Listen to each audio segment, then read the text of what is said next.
And President-elect Trump meeting with the new head of NATO at Mar-a-Lago this week. It is their first meeting since the election. The NATO spokesperson saying they discussed a range of global security issues facing the military alliance. And this comes as tensions are growing overseas tonight. NATO scheduling an emergency meeting for next week after Russia hit a southeastern part of Ukraine with an experimental hypersonic ballistic missile.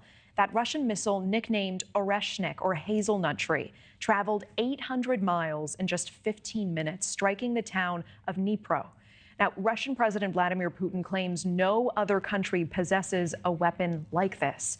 Its range puts several NATO bases within range of this new missile, including a U.S. anti-missile base in Poland.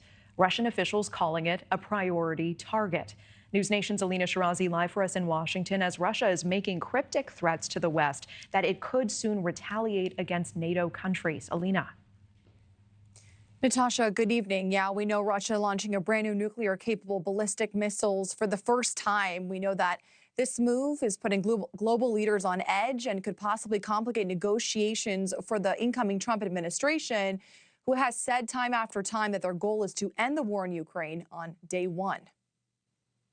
Russia's new missile could widen the war, with the new weapon testing relations between Moscow and the West, especially with concerns to U.S. troops. Russia deeming a newly opened American military base in Poland a, quote, priority target for potential neutralization. It's located about 90 miles from Russian territory.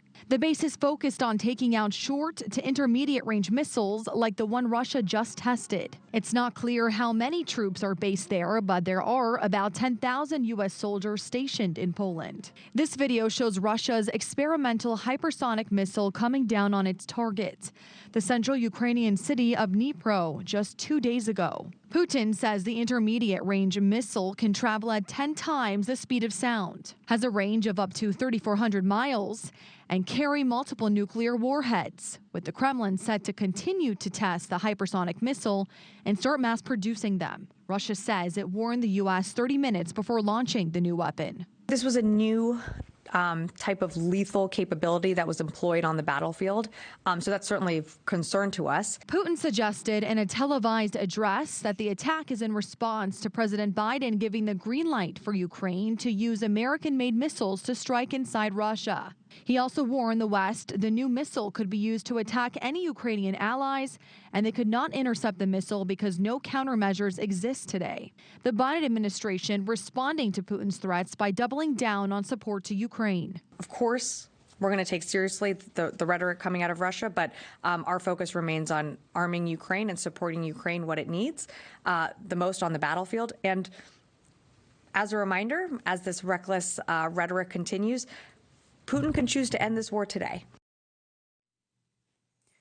And we know early next week, NATO and Ukraine will be holding emergency talks about the missile strike, with officials saying the now over 1,000-day war is entering a crucial period. Natasha. Crucial period. NewsNation's Elina Shirazi in D.C. tonight. Thank you.